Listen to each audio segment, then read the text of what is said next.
এখন আমরা আলোচনা করে ঠিক করেছি সিএএ ব্যাপারেতে, সিটিজেন্স অ্যামেন্ডমেন্ট অ্যাক্টের ব্যাপারে যে অবস্থান নিয়েছে কেন্দ্রের বিজেপি সরকার, সেটা আমরা অন রিলিজিয়ন, আমরা জাত ধর্ম বর্ণের ভিত্তিতে নাগরিকত্বের বিষয়টা আমরা মানি না। কাজেই আমরা টাইম শিডিউল নিয়ে প্রশ্নটা করছি না, কিন্তু ধর্মটাকে বাদ দিতে হবে। ধর্মের ভিত্তিতে কখনো সিটিজেনশিপ হয় না, তার আমরা বিরোধী। তার বিরুদ্ধে রাজ্যে আমরা বামফ্রন্টগতভাবে বিরোধিতা করব। আর এই ইস্যুটাকে অনেকে গুলিয়ে দেওয়ার চেষ্টা করছে, আমরা তারও বিরোধী। আর বাকি আমরা আলোচনা করেছি যে আগামী কাল পরশুর মধ্যে হয়তো নির্বাচনের দিন ঘোষণা হতে পারে। আমরা 42টা আসনের মধ্যে রাজ্য বামফ্রন্টে আলোচনা করে ঠিক করেছি যে আজকে আংশিক তালিকা আমরা প্রকাশ করব, এবং এই আংশিক তালিকা মানে হচ্ছে আমরা 16টা পার্লামেন্টারি কনস্টিটিউয়েন্সির নাম আজকে ঘোষণা করব। 1 নম্বর কোচবিহার, কোচবিহার এসসি, এআইএফবির ক্যান্ডিডেট নীতিশ চন্দ্র রয়। জলপাইগুড়ি, এটা 3 নম্বর আসন। 1 নম্বর আসন কোচবিহার, জলপাইগুড়ি 3 নম্বর এসসি, সিপিআইএম দেবরাজ বর্মন।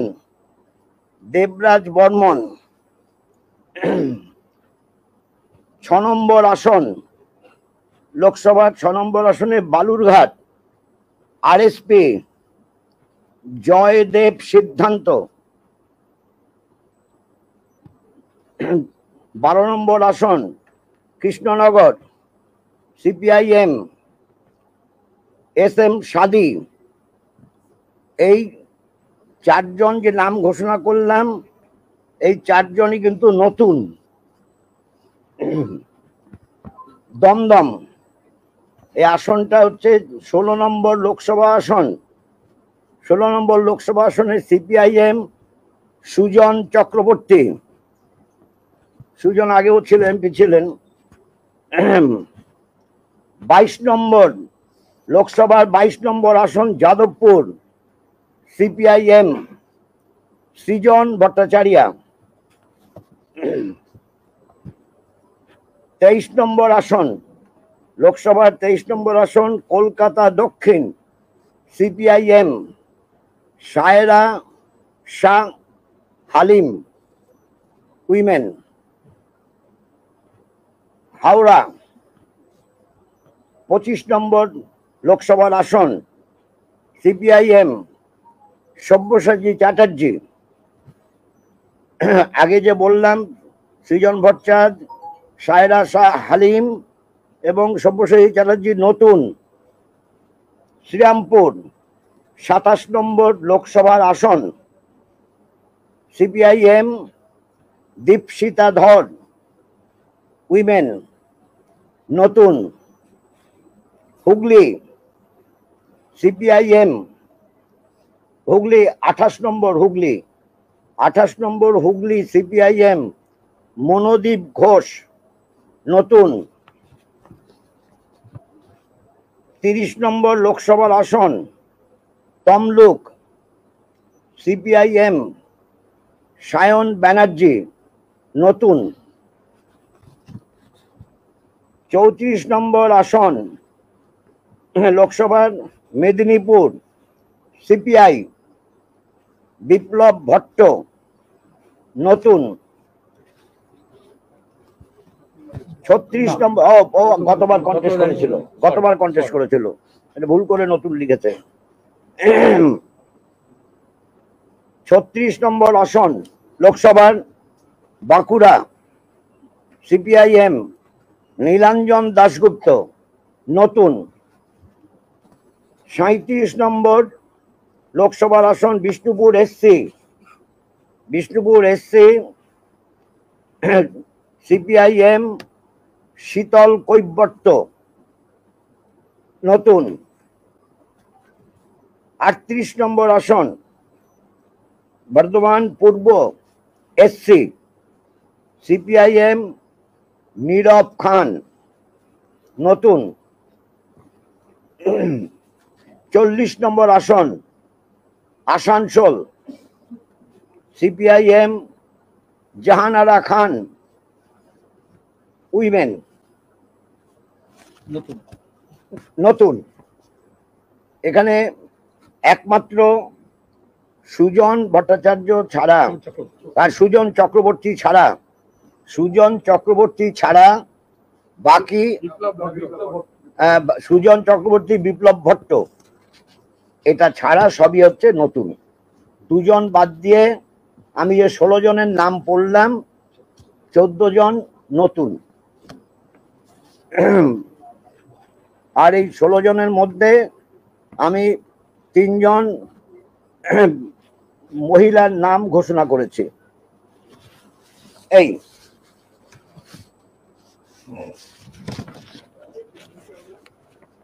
কি হ্যাঁ,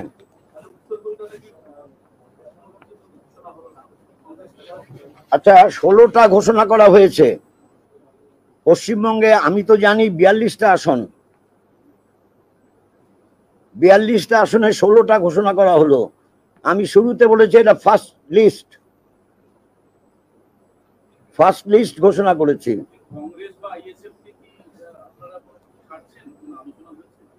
আলোচনা হয়েছে, আলোচনা নিষ্পত্তি না হতেই তারা কিছু ঘোষণা করেছে, তার দায়িত্ব আমাদের নয়। আর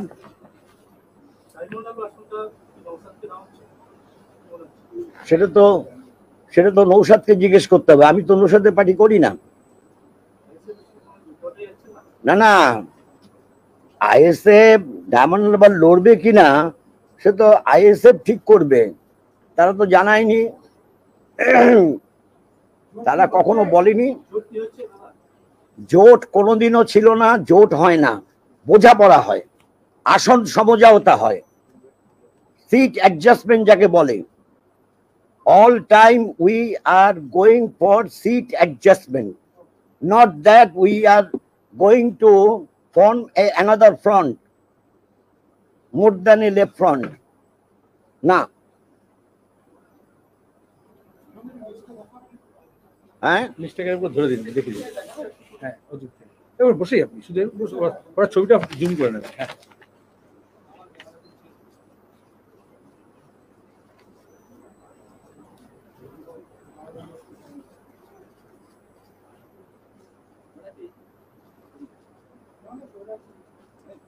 ওই যে সাইড দেখছে, সাইড হয়েছে, এবার সোজা শুরুতে রেখেছিলাম, আবার রাখলাম, এবার বাঁদিকে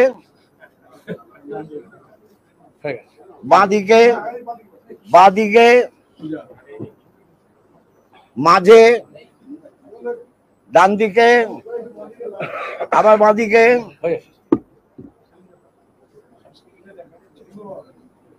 হয়েছে? এটা পেপারে ঘোষণা দেখলেও স্ক্রিনে দেখছো তোমরা অনলাইন এখানেই, এবং এসব সফট কপি সব পেয়ে যাবে। সিপিআইএম এর ওয়েবসাইটে গেলেই, যেহেতু লেফট ফ্রন্টের এখনো ওয়েবসাইট হয়নি, ফেসবুক পেজে গেলে, ইউটিউব চ্যানেলে গেলেই এগুলো সব দেখতে পাবে, সব ছবি সমেত। হ্যাঁ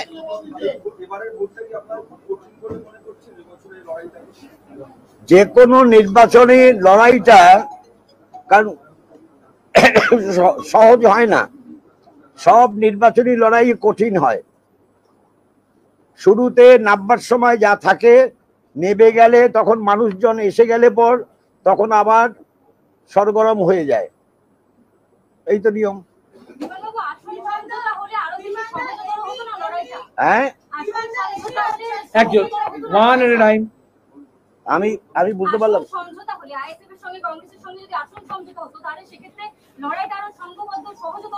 না, আসন সমঝোতা হয়নি মানে এই নয়। আসন আপনারা তো লিস্ট পেয়েছেন, আইএসএফ এবং কংগ্রেসের লিস্টটা বোধহয় পাননি, আইএসএফ এর লিস্ট তো পেয়েছেন। হ্যাঁ, যাদবপুরে তো একটা ভাঙর আছে। যাদবপুর লোকসভা আসনের অন্তর্গত 7টা বিধানসভার সেগমেন্ট, তার একটা ভাঙর, বাকি যাদবপুর নিজে, টালিগঞ্জ নিজে, হ্যাঁ, সোনারপুর উত্তর দক্ষিণ, আর বারুইপুর পূর্ব পশ্চিম। মানে শুধু ভাঙন নয়, কিন্তু এটা ভাঙনের নির্বাচন হচ্ছে না, যাদবপুর লোকসভার নির্বাচন হবে।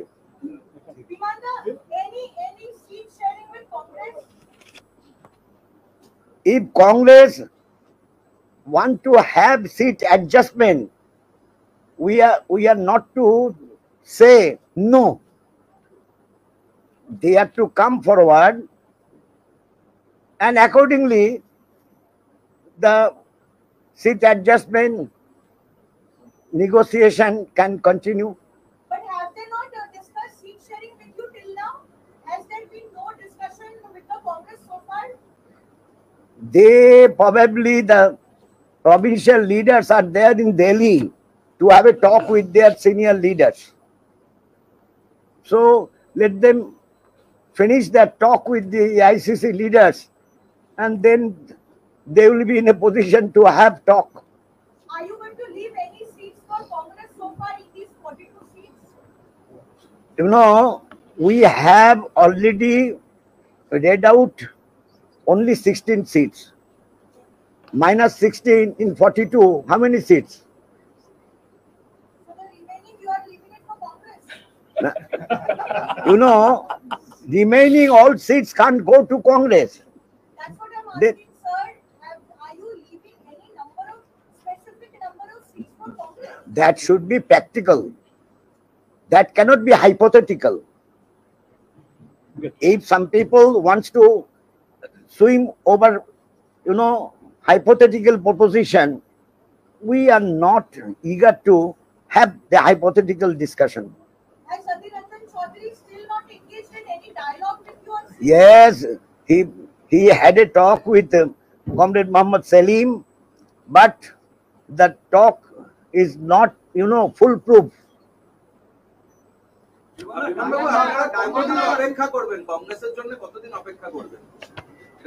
আমরা আগামী পরশুদিন আবার লেফট ফ্রন্ট বসবো। ন্যাচারালি কাল আছে, পরশুদিন সন্ধ্যা হয়ে যাবে, হয়তো পরশুদিনের পরের দিন সকালবেলা বসতে পারি, এর মধ্যে সময় আছে। সেই সময় যদি কেউ ব্যবহার করতে চায়, তাহলে আমরা আমাদের সময় ব্যবহার করতে রাজি থাকবো। ওকে,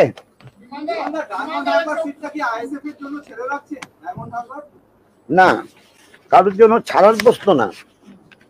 আইএসএফ তো ডায়মন্ড হারবারে ইন্টারেস্টেড, আমি শুনিনি, আপনি শুনে থাকতে পারেন। তারা ইন্টারেস্টেড যাদবপুরে।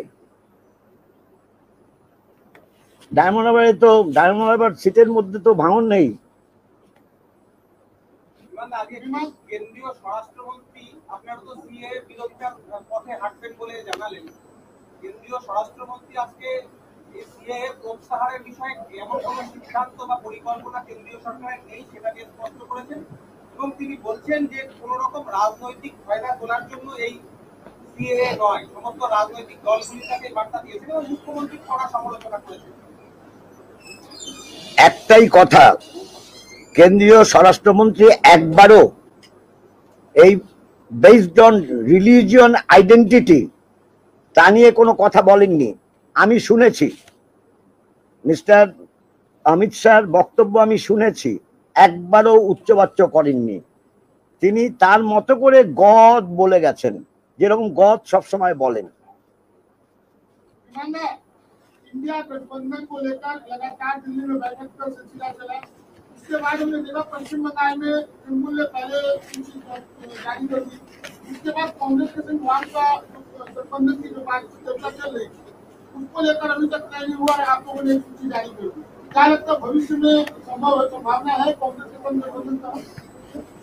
सुनिए, हम लोग तो पहले से बता दिया, जो बंगाल का हल हकीकत ये दूसरा स्टेट का माफी नहीं है। जैसा केरल में दो फ्रंट है, यूडीएफ एलडीएफ, बंगाल में तो एक फ्रंट है, लेफ्ट फ्रंट। और शुरुआत में हम लोग बता दिया, जो हमने बंगाल में भाजपा और तृणमूल दोनों का खिलाफ में लड़ाई करेंगे, और साथ ही साथ इंडिया का जो गठबंधन है उसका साथ हम लोग रहेंगे। তৃণমূল কংগ্রেস তারা বঞ্চনা নিয়ে তারা মুখ করবেন কার্যত লোকসভা ভোটে নির্বাচনে, আপনারা কি ইস্যু নিয়ে মানুষের কাছে যাবেন? সেটা পরে বলবো। সব একটা জায়গায় বসেই সব বলবো না, বলবো সবটাই বলবো ক্রমশ প্রকাশিতব্য। একটা ছোট্ট প্রশ্ন আছে, এই প্রশ্ন সেটা হচ্ছে যে আপনি জানেন দুজন এমপি, রাজ্যের দুজন সাংসদ, লোকসভা সাংসদ অর্জুন সিং, দিব্যেন্দু অধিকারী, তারা দিল্লি যাচ্ছেন, তারা সম্ভবত বিজেপিতে যোগ দেবেন। আবার পাশাপাশি পার্থ ভৌমিক, যিনি তৃণমূলের প্রার্থী, তার ইলেকশন এজেন্ট রয়েছেন অর্জুন সিং এরই ভাইপো। বলবেন এটা নিয়ে কি বলবো? এটা ওদের নিজেদের ব্যাপার, ভাইপো নেই, ওটা নিজেদের ব্যাপার। হ্যাঁ, আর আমি কোনো আত্মীয় স্বজনের সঙ্গে সম্পর্ক রেখে চলি না। আমি একাই এই অফিসেই থাকি, এই অফিসে কোনো আমার আত্মীয় স্বজন নেই, আমার সবাই আত্মীয়। কংগ্রেস নিয়ে অবস্থান একটু বাংলায় যদি বলেন আমাদের সুবিধা হয়। ইংলিশে বলেছেন, কংগ্রেস নিয়ে আপনাদের অবস্থান কি? কংগ্রেস নিয়ে আমরা বলছি না তো, কংগ্রেস তফাৎ যাও, এ কখনো বলিনি। কংগ্রেস প্র্যাকটিক্যাল প্রপোজিশন নিয়ে কথা বললে কংগ্রেসের সঙ্গে সিট অ্যাডজাস্টমেন্ট হতে পারে। উই আর নট, আমরা জাস্ট রুল আউট করছি না। एक अंतिम सवाल है मेरे तरफ से। बीजेपी 42 पे 35 सीटों का लक्ष्य लेकर चल रही है, तृणमूल बोल रही है 42 पे 42। लेफ्ट फ्रंट का कितना टारगेट है? 42। ये हम लोग कोई टारगेट नहीं फैसला किया, टारगेट के बारे में कोई चर्चा नहीं हुई, तो कैसा बताए? স্বরাষ্ট্রমন্ত্রী বলেছেন যে খুব তাড়াতাড়ি বাংলায় বিজেপি সরকার তৈরি হবে। তাড়াতাড়ি মানে এটা কি সিগনিফিকেন্ট মনে হচ্ছে কথাটা? সেটা ব্যাখ্যাটা তো ওরাই দিতে পারবে, যারা তাড়াতাড়ি বলছে তারাই ব্যাখ্যা দিতে পারবে। তাড়াতাড়ি মানেটা কি? কোনো কিছু তো তাড়াতাড়ি হয় না। আপনার জন্ম হয়েছে মায়ের পেটে 9 মাস, 9 মাস তো ছিলেনই, 9 মাস 9 দিন ছিলেন, অনেকে আবার 9 মাস 10 মাসও থাকে। আমি শুনেছি 10 মাস পরে বেরিয়েছি। কংগ্রেসের জন্য আজকে এবং কালকে দরজা খোলা রাখলেন, আইএসএফ এর জন্য কি রাখলেন? কথাবার্তা বলতে চাইলে আমরা কথাবার্তা বলবো। হ্যাঁ, আমরা কথাবার্তা বলতে চাইলে কারোর সঙ্গে। যাদবপুর আবার ছেড়ে দেয়, বলে যাদবপুরে প্রার্থী দেবো না, তাহলে অন্য কোথাও তাদেরকে ছেড়ে দেবেন? সেটা তো কথাবার্তা না বললে আগাম কি করে বলবো? হাইপোথেটিক্যাল প্রপোজিশন নিয়ে কোনো কাজ করা যায় না। সাংবাদিকরা কাজ করতে পারে, আমরা পারি না। বলছি এক দেশ এক ভোট নিয়ে আপনাদের কি অবস্থান? বামফ্রন্টের কি অবস্থান? এক ভোট এক দেশ, এক দেশ এক। আমরা সব জিনিস একদিনে বলবো না, হ্যাঁ, অন্য দিনে বলবো। একদিন এক প্রেস কনফারেন্স। হ্যাঁ, হোয়াট ইজ দি?